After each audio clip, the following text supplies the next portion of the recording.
परम सत्कार योग गुरु प्यारी सात संगत जी, आप सभी को प्यार भरी राधा स्वामी जी। सात संगत जी, आज की साखी में आप जानेंगे कि कैसे भाई सुमद ने खुद को समय रहते नरकों की आग में जलने से बचा लिया जी।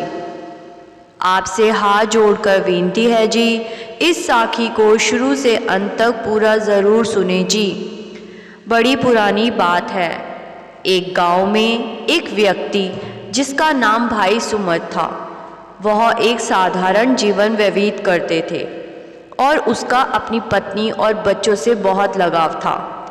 भाई सुमद की दिनचर्या ज़्यादा से ज़्यादा धन एकत्रित करने के कार्यों में निकल जाती। भाई सुमद का ध्यान केवल धन संपत्ति जोड़ने में और ज़्यादा से ज़्यादा ज़मीन जायदाद बनाने में ही लगा रहता था। माली की भजन बंदगी में उनकी कोई रुचि नहीं थी। मतलब परमात्मा का नाम सिमरने का समय वो नहीं निकाल पाते थे। एक दिन भाई सुमद जी अपने एक सत्संगी मित्र के साथ एक सत्संग में शामिल हुए। पंडाल के अंदर सद्गुरु का सत्संग चल रहा था। भाई सुमद भी वहाँ बैठ गए। सद्गुरु फरमा रहे थे कि उस मालिक के नाम को रात दिन सिमरो, क्योंकि धन दौलत, स्त्री पुत्र, माँ बाप, रिश्ते नाते, यहाँ तक कि खुद का शरीर भी साथ नहीं जाएगा। यहाँ पर सब कुछ ही मायावी है, बस इसे समझने की ज़रूरत है।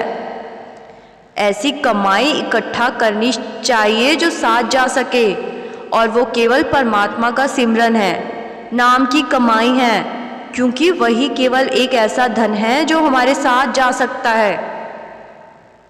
इन कुछ शब्दों का भाई सुमद जी के ऊपर बहुत गहरा प्रभाव पड़ा और वो समझ गए और वो सोचने लगे कि मैं जो कर रहा हूँ वो ठीक है या फिर जो ये सद्गुरु की वाणी है ये ठीक है।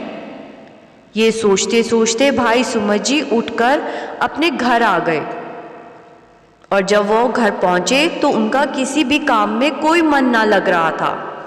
उनका रोटी खाने का मन भी नहीं हुआ और जब वह सोने के लिए जाने लगे तब भी उनको नींद ना आई।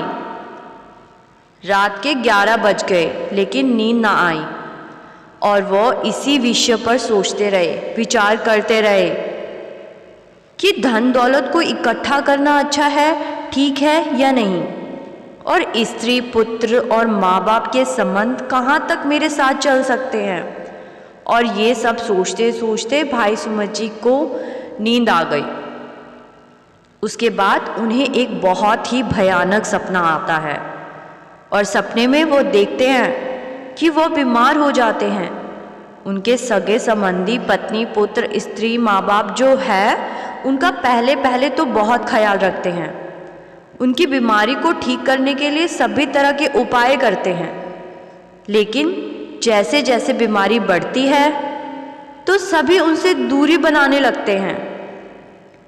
उसके बाद भाई सुमद देखते हैं कि उनका अंतिम समय आ जाता है और यमदूत वहां पर उनकी जान निकालने के लिए आ जाते हैं। तो यह देखकर भाई सुमद जी बहुत डर जाते हैं। यमदूतों की ऐसी भयानक शक्ल देखकर वह बहुत डर जाते हैं और रोने लगते हैं और रोते हुए अपनी पत्नी को कहते हैं कि मुझे इनसे बचा ले। और भाई सुमद जी की पत्नी रोते हुए अपना मुंह फेर लेती है कि वह उन्हें यमदूतों से नहीं बचा सकती। तो यमदूत भाई सुमद जी की रूह को घसीटते हुए धर्मराज के पास ले जाते हैं और जब भाई सुमद जी की पेशी धर्मराज के पास होती है तो धर्मराज उन्हें देखकर कहता है कि यह पापी रूह है, इसने पूरे जीवन में कभी नाम सिमरन नहीं किया, इसने कभी कोई नेकी वाला काम नहीं किया, कोई नेकी नहीं की। इस महापापी को नरक की आग में फेंक दो, जहां ये जन्मों जन्मों सड़ता रहेगा। धर्मराज की यह बात सुनकर यमदूत उसको नरक की आग की तरफ ले चल पड़े। तो उसके बाद भाई सुमद जी ने देखा कि बहुत भयानक आग चल रही थी। उस आग का सेक दूर दूर तक जा रहा था उसके पास जाते ही हर चीज़ जल जाती थी। तो जब भाई सुमत जी वहाँ पर पहुँचे तो उन्होंने देखा कि वहाँ पर पहले से ही बहुत पापी रो रहे थे, आग में चिल्ला रहे थे और जन्मों जन्मों से वहाँ पड़े सड़ रहे थे। तो जब भाई सुमत जी को यमदूत उठाकर आग में फेंकने लगे तो यह देखकर भाई सुमत जी की चीख निकल गई और चीख निकलते ही उसकी नींद खुल गई और वह एकदम से उठकर बैठ गया और उसने देखा कि वह नरकों में नहीं बल्कि अपने घर पर ही है और वह मरा नहीं बल्कि जीवित है। लेकिन उसका दिल इतनी ज़ोर से धड़क रहा था कि उसका सांस लेना भी मुश्किल हो रहा था। तो भाई सुमत जी उठकर बैठ गया, लेकिन अभी रात बाकी थी और आसमान में तारे चमक रहे थे। घर के लोग सभी सोए हुए थे, आसपास के सभी लोग सोए हुए थे और चारों तरफ शांति थी। उस शांति में भाई सुमत जी घर से निकल पड़े। धीरे धीरे चलते हुए भाई सुमत वहाँ पर जा पहुँचे जहाँ पर गुरु प्यारी संगत आई हुई थी। वह गुरसिक जाग रहे थे और स्नान कर रहे थे। स्नान करने के बाद उन्होंने भजन बंदगी करना शुरू कर दिया, नाम की कमाई करनी शुरू कर दी। घबराया हुआ भाई सुमत जी उनके पास जाकर बैठ गया और मालिक का ध्यान लगाने लगा। वहाँ पर बैठे बैठे ही दिन चढ़ गया और उसके बाद भाई सुमत गुरुमुखों के चरणों में गिर पड़े और रोने लगे और विनती करने लगे कि मुझे भी अपने गुरु के पास ले चलो, मैं पापी हूँ, मुझे नरकों में नहीं जलना, मैं कैसे बख्शा जाऊँगा, मेरा मार्गदर्शन करें, मुझे स्वर्ग की राह बताएं, मुझे नरकों की भयानक अग्नि से बचाएं। वे सभी गुरु सिख श्री गुरु अर्जुन देव जी महाराज जी के गुरसिख थे। उन्होंने भाई सुमत जी को धीरज दिया और उन्हें कहा कि तुम सुबह हमारे साथ चलना, वहाँ पर जगत के रखवाले गुरु जी हैं, उनके दर्शन करना, तेरा उद्धार हो जाएगा।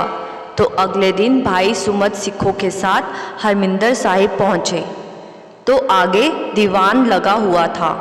सिखों के गुरु सतगुरु अर्जुन देव जी महाराज संगत को उपदेश दे रहे थे।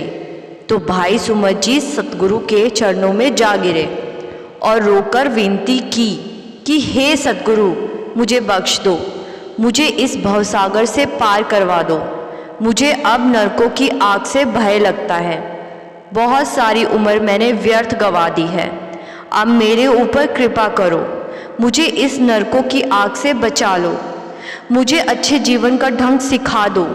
सतगुरु दयालु और कृपालु, मेरे पर कृपा करो। तो अंतर्यामी गुरु जी ने देखा कि भाई सुमत जी की आत्मा पछता रही है, पछतावे में है, यानी धर्म के रास्ते पर चलने के लिए तैयार है।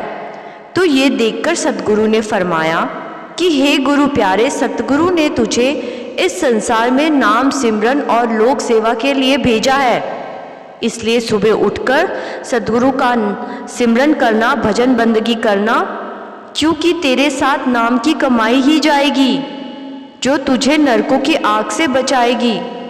उस दिन से भाई सुमत जी ने अपना ज़्यादा से ज़्यादा समय केवल नाम की कमाई और भजन बंदगी में ही लगाया। संगत जी, भाई सुमत तो समय रहते समझ गए और खुद को नरकों की आग में जलने से बचा लिया, लेकिन हम कब समझेंगे कि उस परमात्मा का सिमरन ही हमें हमारी असली मंजिल तक पहुंचाएगा। सतगुरु हमेशा फरमाते हैं कि ये रिश्ते नाते, ज़मीन जायदाद, धन दौलत, ये तब तक हमारे हैं जब तक हमारी सांसें चल रही हैं, उसके बाद ये सब यहीं छूट जाएगा और उस कुल मालिक की अदालत में सिर्फ नाम की कमाई पूछी जाएगी। इसीलिए ज़्यादा से ज़्यादा समय भजन बंदगी में लगाना चाहिए। संगत जी, इसी के साथ आपसे विदा लेती हूँ। अगर आपको सतगुरु की ये साखी अच्छी लगी तो वीडियो को लाइक और दूसरे सत्संगी भाई बहनों के साथ भी साझा ज़रूर करें जी, और चैनल को सब्सक्राइब करना ना भूलें जी। गुरु प्यारी सात संगत जी, राधा स्वामी जी।